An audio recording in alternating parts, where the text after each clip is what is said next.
Shalom, Father Angelo.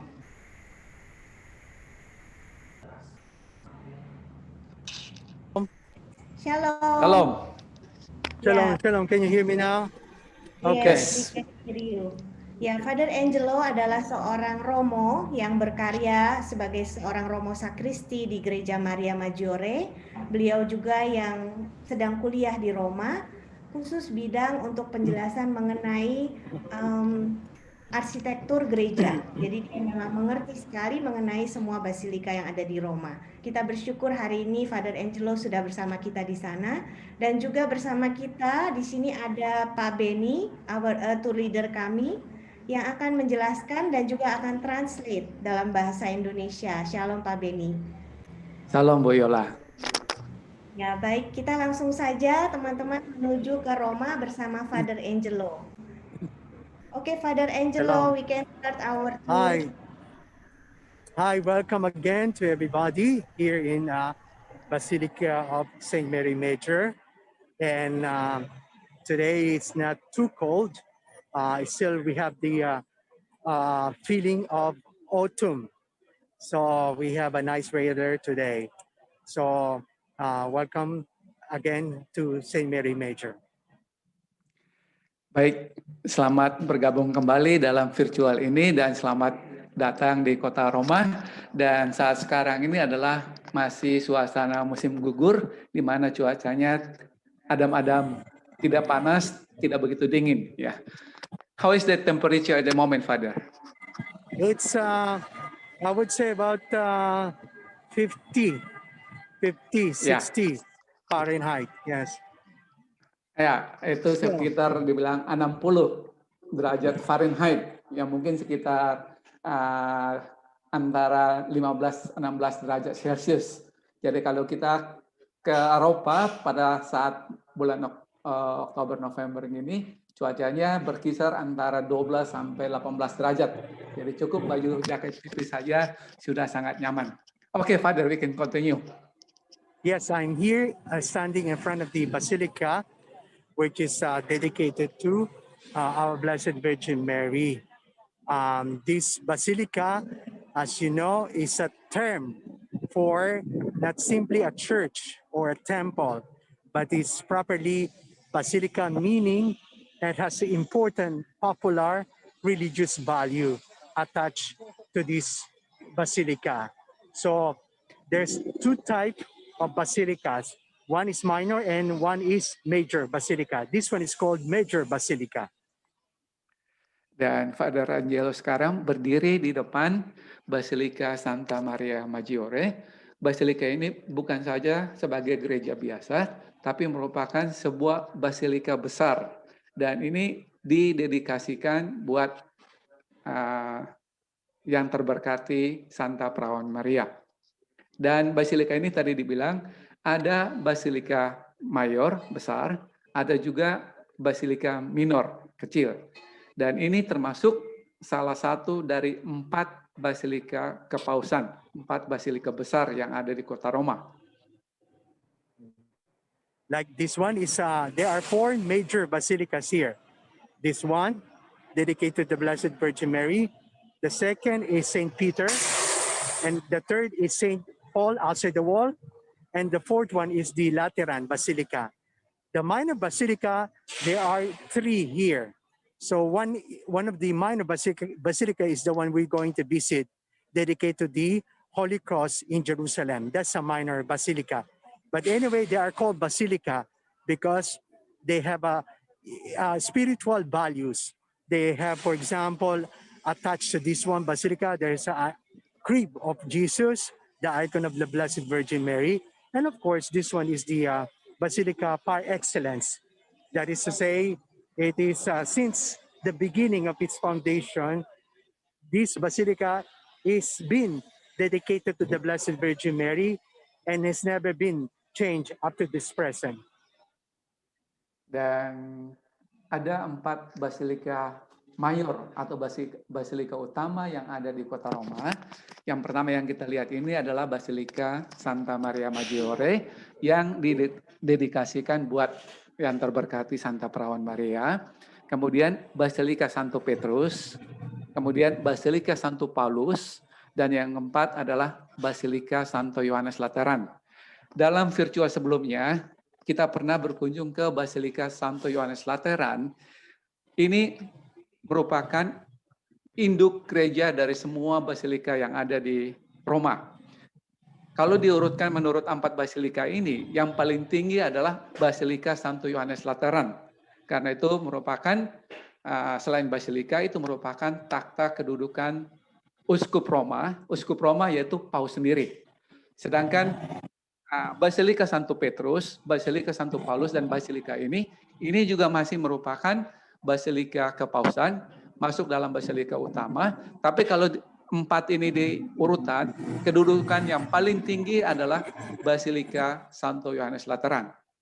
Tapi yang basilika sekarang kita berkunjung ini, sejak didirikan, ini memang didedikasikan buat Santa Perawan Maria hingga sekarang.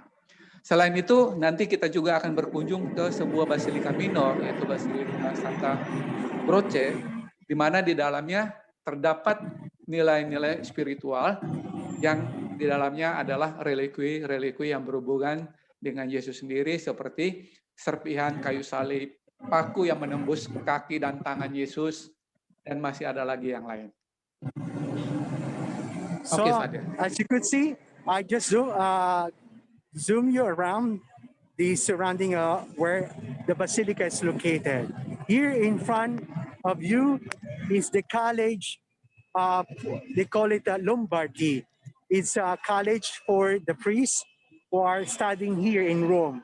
They already ordained priests, but they still wanted to specialize and deepen their studies. So those who are taking licentiate, masterals, and doctorate, they stay on this college. And they also come and help the masses here in the Basilica. Dan gedung yang disorotin oleh Father Angelo ini adalah sebuah perguruan tinggi Lombardi yang diperuntukkan buat romo-romo, pastor-pastor yang ingin memperdalam ilmu mengenai keagamaan untuk mendapat master atau doktor. Dan mereka kalau mau ke gereja, mereka tinggal seberang jalan itu dan tinggal masuk ke Basilika Santa Maria Maggiore ini. And while on this yellow building is the Pontificio Orientale, Instituto Orientale, where this university is under the Jesuit order, where it specialized to study about the Oriental churches. That is to say, like Greek, Byzantine, other Eastern churches. So here they send their students here, priests, to profound their knowledge about another rite, which is the Oriental Church. Dan di sampingnya itu adalah sebuah institut yang dikelola oleh pastor-pastor Yesuit untuk mempelajari gereja-gereja timur, gereja-gereja oriental. Yeah. And while here behind the column is the old apartment where the confessors of the Basilica of St. Major reside. So they come at the Basilica to hear confessions of the penitents from Monday through Sunday. And after they hear confessions, they stay here and repose and eat. This is they call it the penitentiary of the Dominican order. Dan gedung yang kita lihat ini merupakan apartemen lama yang dijadikan sebagai tempat tinggal pastor-pastor dari Ordo Dominican yang melayani pengakuan. And here in directly in front of you is the column. This column, by the way, which is right in the center of the square of the Basilica, it's made of marble, and it is one of the only columns survive. The only 8 columns survive in the Basilica of Masanzio in the ancient city of Rome at Palatine Hill. So Pope Paul V, who is Borghese, asked to transport it here. And on top of the column is the statue of Our Lady is done by a French architect. His name Berthelot. Dan di depan kita ini ada sebuah pilar atau kolom. Di atasnya itu adalah patung Bunda Maria, di mana kolom ini merupakan kolom yang terbuat dari batu marmer yang berasal dari peninggalan zaman Romawi kuno. Yeah. So to give you the story about this basilica, it happens that in the year 332, around that date, there was kind of a vision through dreams that happened between two persons. One is John, a noble Roman family here, right in this area of Rome. And there's another one, his name is a Pope, Liberius. Both of them received through dreams a vision about Our Lady's request to have a temple built in her honor. Dan di tempat di mana basilika ini berdiri pada tahun 332 terjadi sebuah mujizat. Mujizat itu apa? Di mana ada keluarga bangsawan namanya John. Mereka tidak memiliki keturunan dan dia ingin menyumbangkan seluruh hartanya ini untuk Bunda Maria. Jadi pada tanggal 4 malam Bunda Maria menampakkan dalam mimpi kepada Paus juga, Paus Liberius, di mana Bunda Maria meminta supaya didirikan sebuah tempel ini katakan sebuah kapel untuk didedikasikan. Jadi tanggal 4 atau tanggal 5 Agustus itu merupakan puncak musim panas, di mana salju turun di tempat ini. Jadi tempat yang diminta oleh Bunda Maria adalah tempat di mana keluarga bangsawan John ini berada. And so the dream was like this. When the following day on August 5th, in 300, Our Lady showered snow here on this, right on this site here. And you know, the month of August, on that day, was the hottest day, and also the hottest month, and the hottest year. And so it was a miracle that they found out a snow right here as a confirmation that indeed Our Lady wanted to have a temple rebuilt in her honor here. Jadi di tempat inilah Bunda Maria meminta supaya dibangun sebuah kapela untuk didedikasikan kepadanya. Dan salju sebagai tanda adalah Bunda Maria memberikan sebuah tanda, yaitu salju turun pada tanggal 5 Agustus yang merupakan puncak musim panas di Eropa. Right. You know that this basilica, as you can see now, is not exactly this one. Throughout years, there have been rebuilt, like for example, the facade. As you can see now, the facade was added later in the 16th century.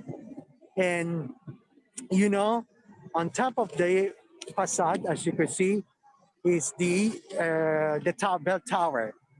That bell tower is very commemorative. Why? Because exactly when this tower was built, Pope Gregory XI, on his return from Avignon, as you know, he was actually a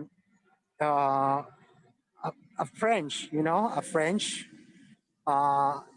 and since the papacy was not anymore existed here, it was transferred in Avignon. On his return back here, he is rebuilt again his residency in Rome. So the bell tower is connected to his return from Avignon. Dan yang kita lihat bagian bell tower atau menara lonceng yang paling tinggi itu, ini ada hubungan dengan saat kepulangan Paus dari Avignon. Ini kalau diceritakan sejarahnya cukup panjang, tapi kalau disingkat adalah bahwa pada saat pemindahan pusat pemerintahan agama Katolik yang dari Roma, ya sebelumnya adalah di Basilika Santo Yohanes Lateran, kemudian di tahun 1309 sampai 1377 itu pusat pemerintahan agama Katolik bukan di Roma tapi di Avignon. Di sana ada Papal Palace, tapi setelah itu pusat pemerintahan kembali ke kota Roma. Paus tidak tinggal di Basilika Lateran atau di Basilika Santo Petrus, tapi tinggalnya di Basilika Santa Maria Maggiore ini. Yeah. So this basilica is, as talking about architecture side, this is made of Renaissance and Baroque style, which this facade, as you can see, obviously happened and rebuilt during that period. So I'll pass to you the explanation, and now I'm going to enter inside the basilica. While I go through this metal detector, I'll pass to Mr. Benny. Oke, take your time, Father. Dan untuk masuk ke basilika ini, ya semua tamu peziarah harus melewati semacam pintu detektor alat-alat metal, ya, seperti yang kita lihat ini. Dan basilika ini memiliki gaya arsitek Renaissance dan Barok. Ya. Dan pembangunan basilika ini tentu saja bertahap. Pertama adalah pada saat kepemimpinan Paus Liberius setelah dapat vision dalam mimpi, di situ mulai pembangunan basilika. Kemudian itu pada tahun 330-an. Kemudian bertahap-tahap. Yang kita lihat ini merupakan hasil renovasi pada abad ke-16. 16 dan 17. Dan setelah Father Angelo melewati metal detector, kita akan masuk melihat interior di dalamnya, di mana di dalamnya tersimpan beberapa relikui yang berharga. Salah satu yang paling berharga yang ada di dalam basilika ini yaitu Salus Populi Romani. Apa itu? Nanti kita akan lihat bersama-sama dengan Father Angelo.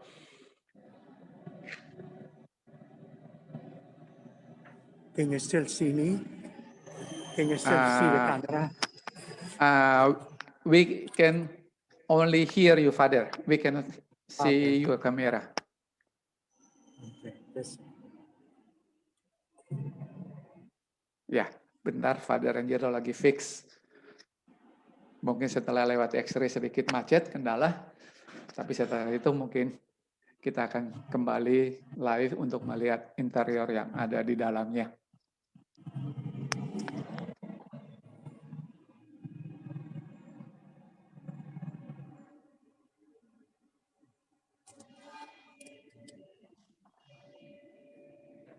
Okay.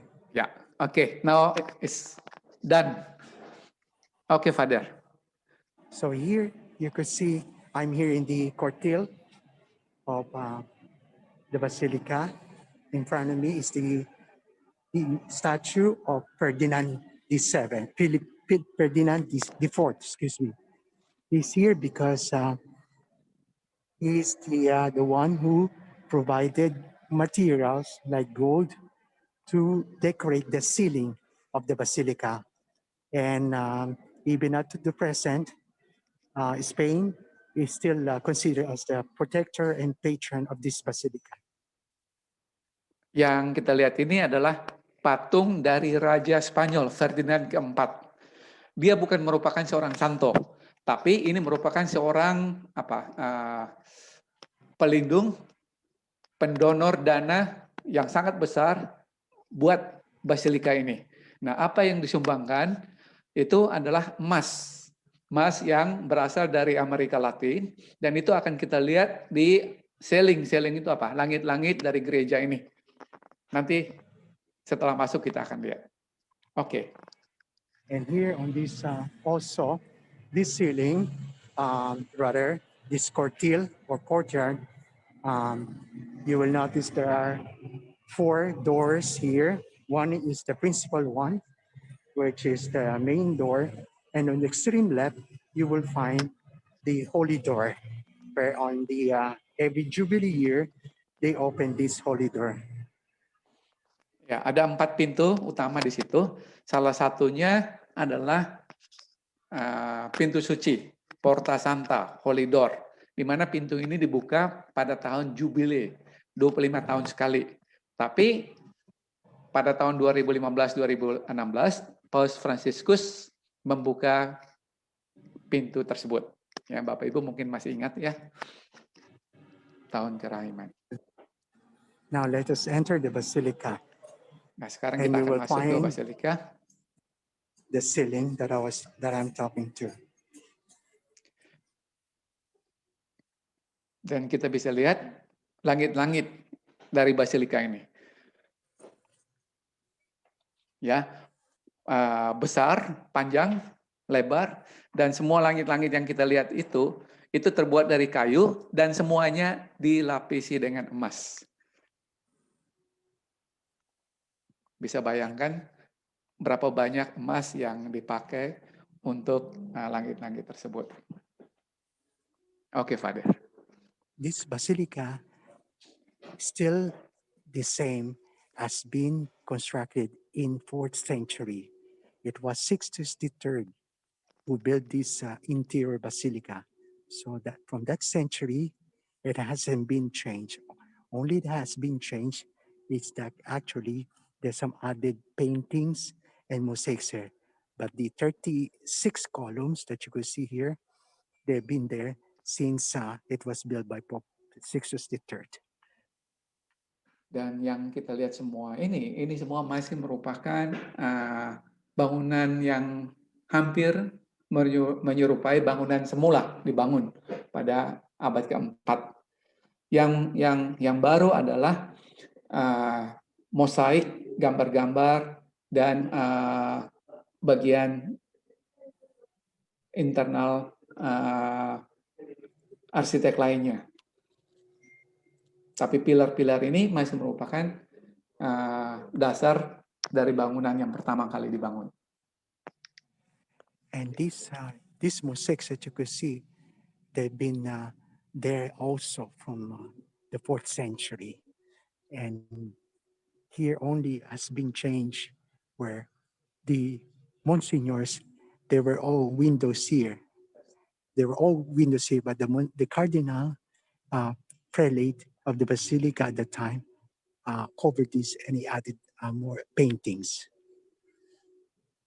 Dan beberapa gambar mosaik itu masih merupakan asli dari abad keempat. Yang berubah adalah jendela-jendelanya dan juga gambar-gambar yang berada di samping gereja.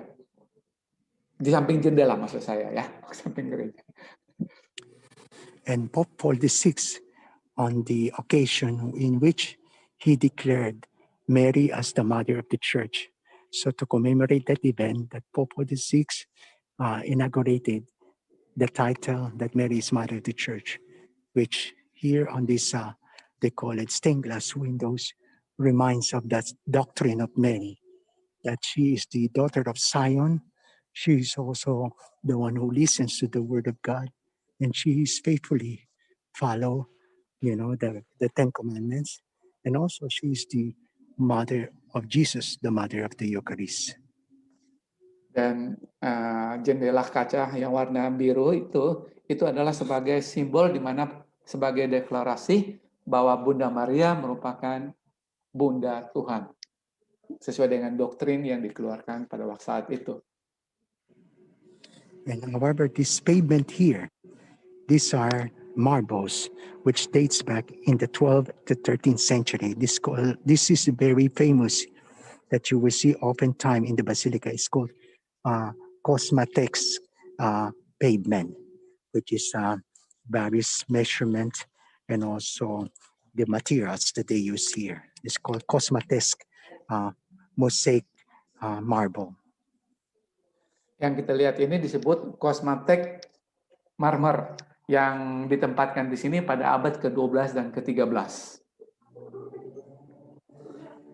This door is direction towards the sacristy. And before you go to the sacristy, you will see a baptismal font. A baptismal font was actually designed to fulfill like the original design of any churches in Christendom, that the baptism is like a door for heaven.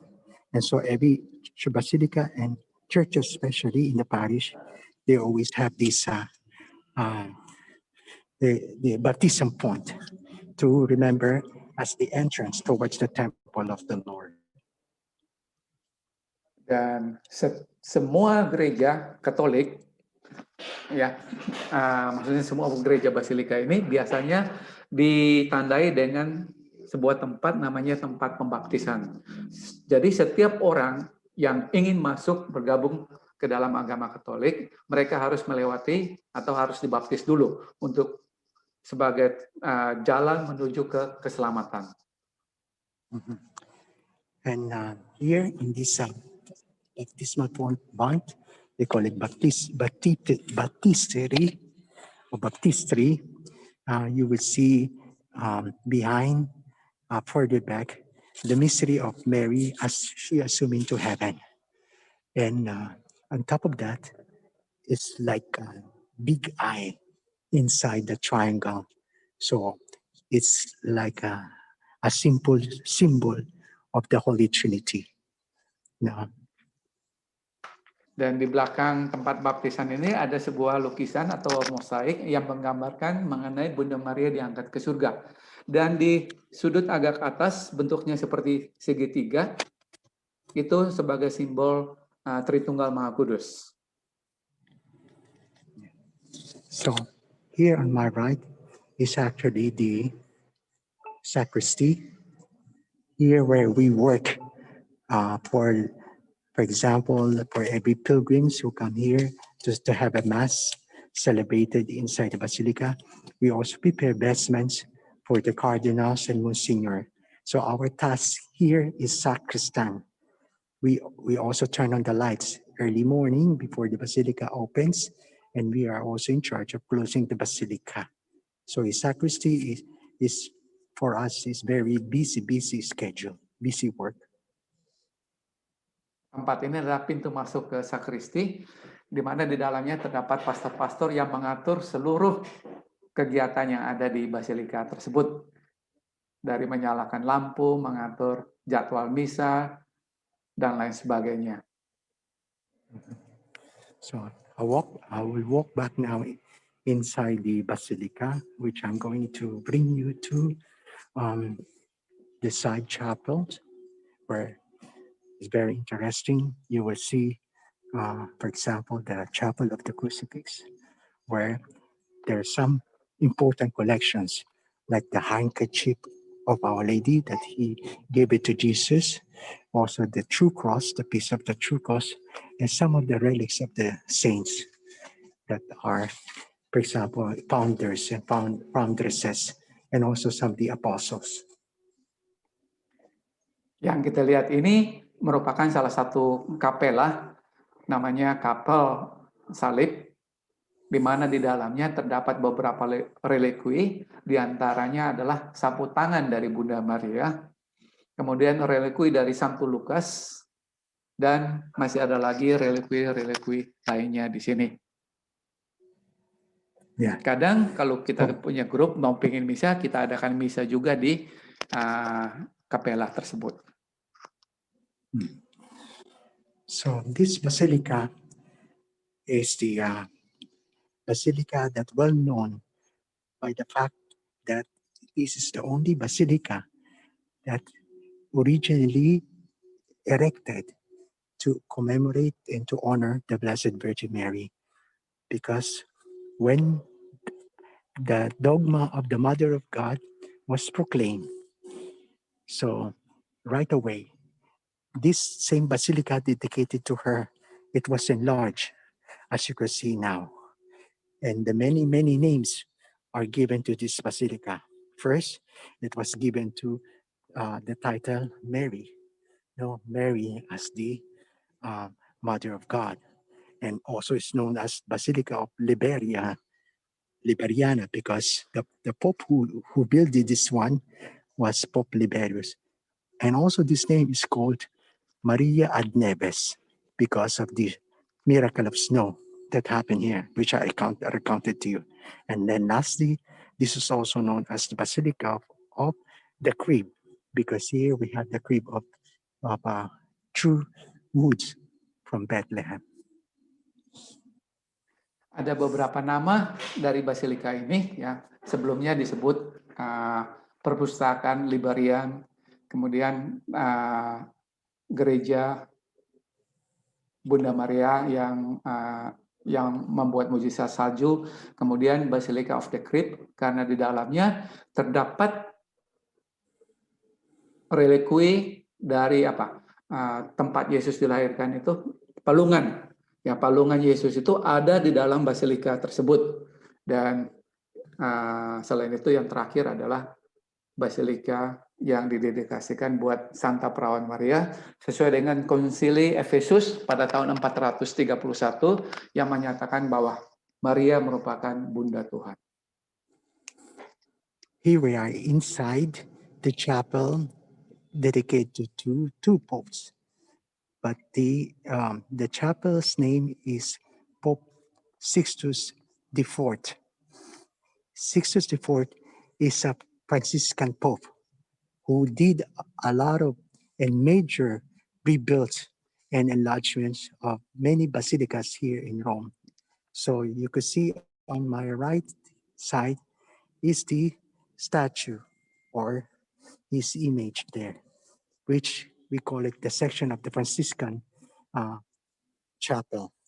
And on my left is a Dominican Pope here. And you will see also is consider this as a Dominican chapel or Dominican order chapel. So lastly, this front of you is called the Ciborium or the tabernacle, because here on Holy Thursday, where they kept the Holy Eucharist and they do adoration here. So Sixtus the fourth, who was a Franciscan, he loves really many musics, arts, and edit anything concerning about the wonderful works of God. And so he's very well known also in rebuilding and beautifying the major basilicas here in Rome. Dan yang dijelaskan oleh Father Angelo ini adalah sebuah kapel untuk dua paus. Satu adalah Sixtus keempat yang berasal dari Ordo Fransiskan, dan yang satu lagi adalah paus yang berasal dari Ordo Dominikan. Paus Sixtus IV merupakan salah satu paus Fransiskan yang sangat berjasa untuk pembangunan Basilika Mayor yang ada di kota Roma. Begitupun juga dengan paus dari Dominikan tersebut. So, when, of course, Our Lady appeared in a vision about the request to build a church, since people at that time, the devotion to Our Lady becoming popular little by little. So the people started to donate money because they know that the money that they donate will not be wasted, because they wanted to express their devotion to Our Lady. And also many popes, rich and noble, they also gave out their support financially. So that makes this possible to have a big basilica. And, to construct a basilica, it takes years. It takes years to complete it. Like, for example, Basilica of St. Peter, it takes about almost 200 years before it finally be visited by pilgrims. Dan pembangunan basilika ini sejak awal banyak orang yang menyumbangkan dananya untuk pembangunan basilika ini karena mereka yakin bahwa dana yang mereka berikan ini merupakan sumbangan yang berarti buat pembangunan basilika tersebut untuk didedikasikan buat Santa Perawan Maria. Dan ini merupakan basilika yang paling besar yang didedikasikan buat Bunda Maria. I'm showing you is the tomb of Bernardine Gian Lorenzo Bernini. Gian Lorenzo Bernini is one of the great architects, sculptors, engineers at that time during the 1600th century. Saint Gian Lorenzo Bernini was very devoted to Our Lady. And after all the work that he did in constructing the Piazza St. Peter and also the Baldacchino inside the St. Peter and also in many basilicas here in Rome, one request that he asked is that when he died, he wanted to be buried in the Basilica of St. Mary Major near the altar, which is right here now. Dan yang kita lihat ini merupakan seorang arsitek jenius pada abad ke-16, yaitu Laurentius Bernini. Dia juga merupakan seorang yang sangat mendedikasikan dirinya buat Santa Perawan Maria. Dia juga yang membangun sebagian Basilika Santo Petrus.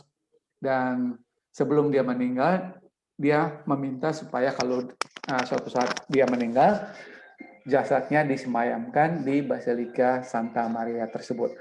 Dan itu adalah makam dari arsitek jenius Laurentius Bernini. Here is the sanctuary side where, that you could see is they call it now is a choir side. But this wasn't here before. When Sixtus IV, who was the Franciscan, became Pope, he wanted to enlarge further back, push back the altar. And so he constructed, as you can see now, behind the arch triumphant right there.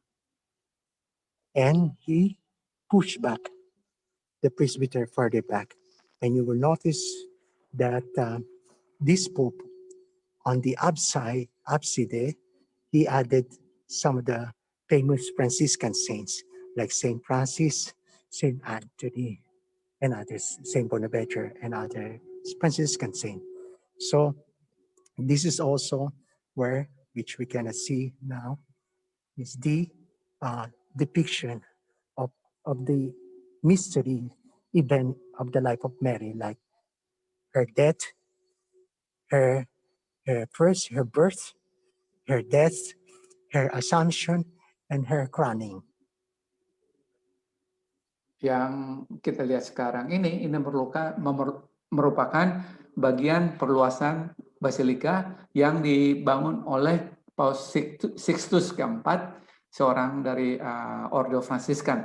Karena di situ diberi tambahan orang-orang suci dari Fransiskan.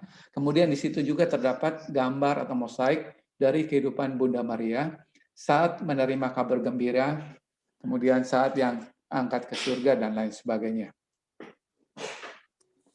Here is the canopy or baldacchino in Italian. It has a very important mystagogical symbol. Mystagogical means to say like a mystery in actual presence or physical presence. Mystery we cannot comprehend, right? We cannot really understand well. But through this symbol, like the canopy, we are actually in the reality. Like through these symbols, canopy is a symbol of cloud. And when God sanctifies man, sanctifies soul, when God protects the people of Israel, what did he do? He come down through the cloud, and through the cloud is the symbol of his presence. Also, the cloud or the dove is a symbol also of the sanctification, the coming down of the Holy Spirit in man's soul. So Baldacchino is so important to catechize the people at that time, and even up to now. Why we have this Baldacchino? Because as a symbol of cloud, is a symbol of the glory of God. It's a manifestation of His sanctity, holiness, hovering on this altar, which is the center of the sacrifice. Yang kita lihat pilar-pilar ini merupakan kanopi atau tadi dibilang baldacchino, yang merupakan atau kita lihat semacam misteri, sesuatu yang kita tidak susah pahami, dan itu merupakan simbol kehadiran Tuhan dalam hidup kita. Dan kanopi ini di bawahnya terdapat altar. Altar ini yang hanya boleh dipakai paus untuk buat misa. Mm-hmm. And in major basilicas, you will see these many canopies, and mostly this canopy is where the celebration is held. But there's another information that below the altar, there's always like a confession. Confession is not really you confess your sin. Confession is that the one that is being buried below the altar, there is a martyr who confessed his faith, and by his confession, he gave his life to defend the church, to proclaim his faith in Jesus Christ. And so, Baldacchino or canopy, under Baldacchino is the altar.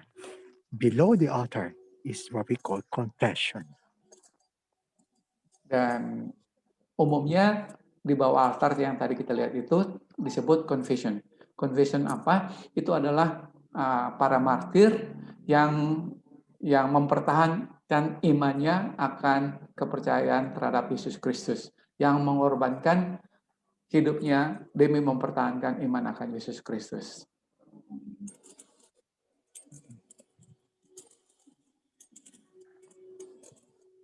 So here is the chapel of the Eucharistic Adoration Chapel. I cannot talk there because I don't want to take noises. So here's the Adoration Chapel here. Every day they have adoration from Monday through Friday. Ini adalah Kapel Adoration. Setiap hari dari Senin sampai Jumat, kalau ingin menyembah Sakramen Maha Kudus di kapela tersebut. Now we go to the crib where Jesus actually born. And this is a true crib. They are now pieces. But these pieces of true crib, they are enclosed in the urn. Dan sekarang kita akan menuju ke crib. Crib itu adalah semacam gua atau ruangan bawah tanah, basement, di mana di situ terdapat relikui palungan di mana Yesus dilahirkan. Not just a moment. Bentar. I'm going to ask if you could open me the gate so that I could go there in the crib. Father. Father. Ya, Bapak Ibu ya. Jadi di bawah altar itu terdapat the crib, di mana the crib itu tersimpan relikui atau palungan tempat Yesus dilahirkan di Bethlehem. Di atasnya adalah altar, di mana altar itu yang dipakai paus untuk buat misa.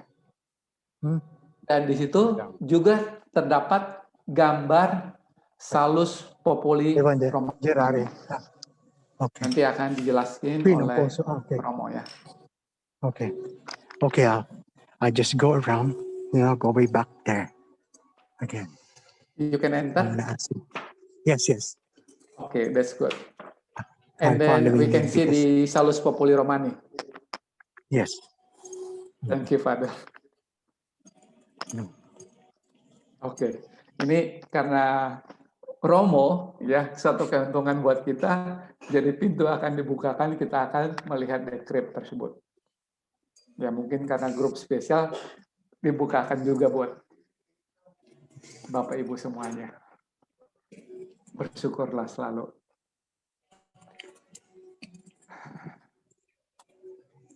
Ya sepi ya karena masih pandemi, dan saat sekarang semua orang harus memakai masker, termasuk Father Angelo harus memakai masker.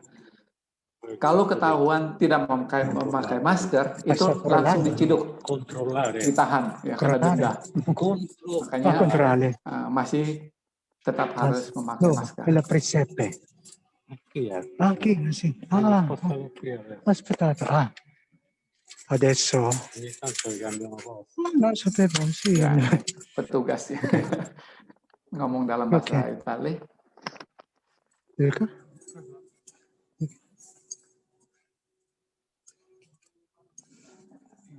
Okay. Okay. Grazie mille. That's good. Ma di quello di presepe di legno, voglio dire. No, quello di sotto. La culla, sì. Yeah, this is the old district. Scusate. La culla. Sì. Presepe era questo. Scusate.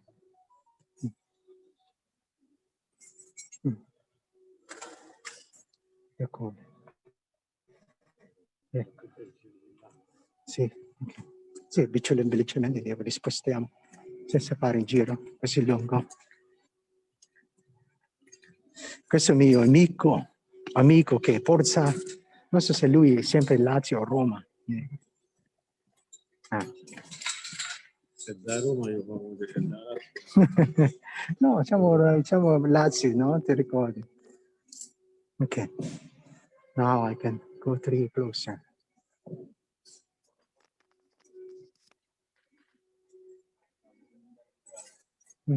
Okay. Yeah, he's opening the door for me. Yeah. I made a mistake explaining him because there is a presepe, they call it presepe in Italian, the Christmas crib, and there's they call it manger. I wanted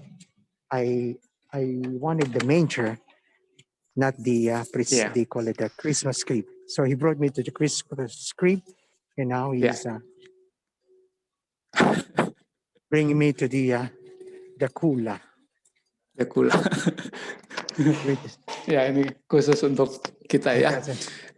And we are also going to see the Salus Populi Romani, Father. Yes, after this. Ya, oke. Right after this. Setelah. Right Bapak Ibu, ini sesuatu yang spesial buat kita. Ya, tidak ada pengunjung lain. Kalau bukan Father Angelo, mungkin kita tidak bisa lihat sampai ke bagian yang paling suci dari basilika tersebut. Ya, Bapak Ibu lihat khusus untuk Father Angelo. Ya, ini the crypt kita bilang ya, turun ke basement di mana tersimpan relikwi tersebut dan juga terdapat Salus Populi Romani. Ini adalah patung Paus yang berjasa pembangunan tersebut. Pius X, who has a great devotion to the Paus Pius ke-10. Pius IX. Paus Pius ke-9. Oke, silakan lihat. Ini adalah bagian relikwi dari palungan Yesus, tempat Yesus dilahirkan di Bethlehem 2000 tahun yang lalu. Tersimpan di basilika ini yang terdapat di crypt di bawah altar Paus. So you will see the original piece of wood. Yaitu adalah kayu asli tempat Yesus dilahirkan. So, palungan tempat Yesus dilahirkan. Oke, Father. You will celebrate the Christmas. Okay. Dan di tempat ini Paus mengadakan misa Natal. And that's why it's also called this one as the Basilica of the Manger. Dan ini juga disebut Basilika apa? Tempat kelahiran, manger, palungan. And that's why we have a very important relic here in this basilica, where Ini merupakan this- relikwi yang paling penting dalam basilika ini. Where is the Salus Populi Romani? right here. Oh, oke. Oke, kita akan melihat ikon dari Salus Populi Romani. Itu apa Bapak Ibu? Itu adalah lukisan Bunda Maria lagi menggendong bayi Yesus. Menurut legenda, lukisan ini dibuat oleh Santo Lukas pada saat Santo Lukas mengadakan apa? Wawancara atau interview bersama Bunda Maria, dan di situ ada sebuah meja kayu, dan sambil berbicara dengan Bunda Maria, Santo Lukas membuat lukisan Bunda Maria tersebut. Dan lukisan ini dipakai oleh Paus Gregorius Agung pada saat wabah Justinian yang berlangsung pada tahun 541 sampai 549, di mana wabah tersebut menelan korban lebih dari 25 juta orang. Seperti pandemi sekarang, pandemi corona, tapi waktu itu wabah juga pandemi yang membunuh lebih dari 25 juta orang, dan Paus Gregorius berdoa di ikon tersebut. Dengan ikon tersebut, Paus mengadakan semacam prosesi ke Vatikan, dan dalam perjalanan mendekati Vatikan, di sana malaikat Santo Michael menampakkan diri. Kalau Bapak Ibu pernah ke Roma, di situ ada sekarang berdiri Kastel Santa Michael, ya, gedung putih. Di atasnya adalah patung malaikat. Di situ malaikat menampakkan diri sebagai persetujuan bahwa doa mereka dikabulkan dan pandemi tersebut kemudian hilang. Oke, Father. Yeah. So here we are in the chapel of Borghese. It's named after the Pope Paul V, who actually donated sum of money to complete the construction of the basilica. Pope Paul V is the same Pope also who opened the Basilica of St. Peter for the pilgrims, and also Pope Paul V, who also somehow did a lot of many rebuilt and beautification of the basilica. So this chapel is dedicated properly to him, and not only his tomb is kept here, but also another family member of the Borghese family. As a matter of fact, the family Borghese are buried here below the chapel. And another pope from Borghese family is Clement VIII. That's him. He's also a pope from Borghese family, while Pope Paul V, who really did a lot of building and beautification of the basilica, and that's him. So both popes Borghese, they are buried along with the Borghese family below the crypt of this chapel.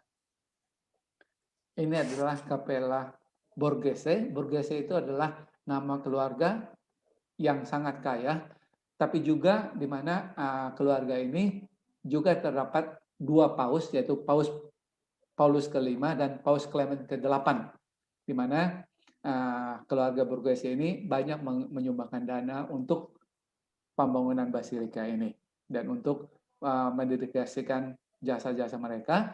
Di dalam kapela ini juga disembayamkan paus-paus tersebut dari keluarga Borghese. Dan di sini pun juga terdapat ikon dari Salus Populi Romani, atau Bunda Maria sebagai pelindung orang-orang Romawi.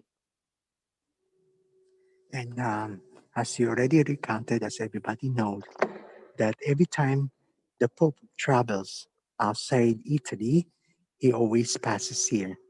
And here on this, right here, where you can see the half marble, where the they call it the custodian they place here a kneeler and a seat here. And here for 15 minutes, silently, the Holy Father asks for prayers, protection, and intercession for his trip to whatever. And then after his trip outside Italy, he will go back here again in Basilica, and he will thank the Our Lady. And normally, he places the rose or whatever flowers on top of the altar here. Dan yang tadi ditunjukkan marmer lingkaran bulat itu adalah tempat di mana ditempatkan kursi, dan Paus biasanya kalau bepergian keluar negara Italia, Paus berdoa di sini selama 15 menit. Begitupun setelah kembali dari perjalanan ke luar negeri, kembali lagi Paus berdoa di tempat ini. Lingkaran marmer. Yes. Yeah, as also you explained before, during epidemia, after he visited the Church of the Crucifix, he walked from the road, not for long distance, but he made a pilgrimage by foot to visit the church.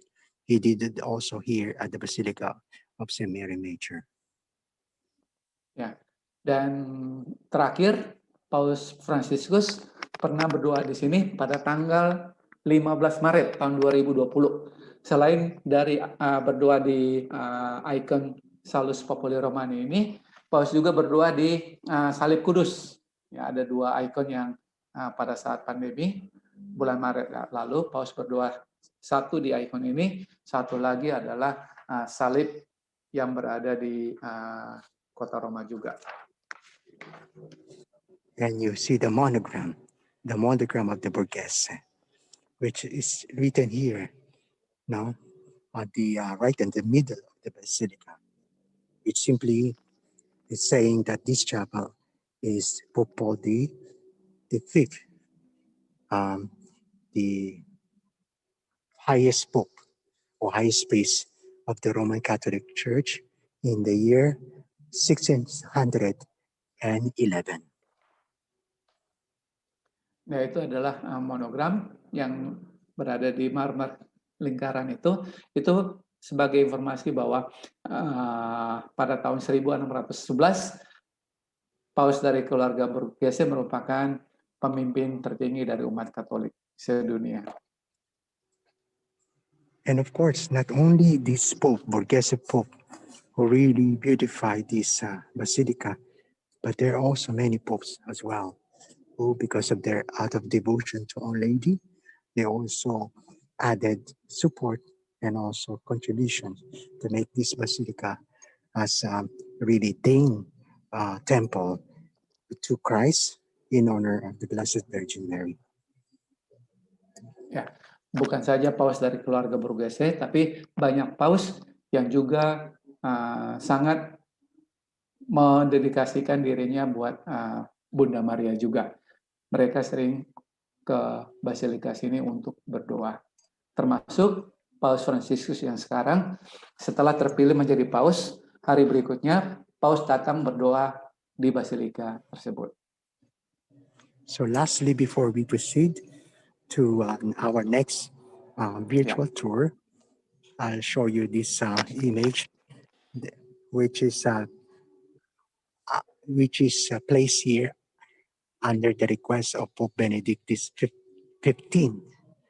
Now, because during his reign as a Pope, World War I already started.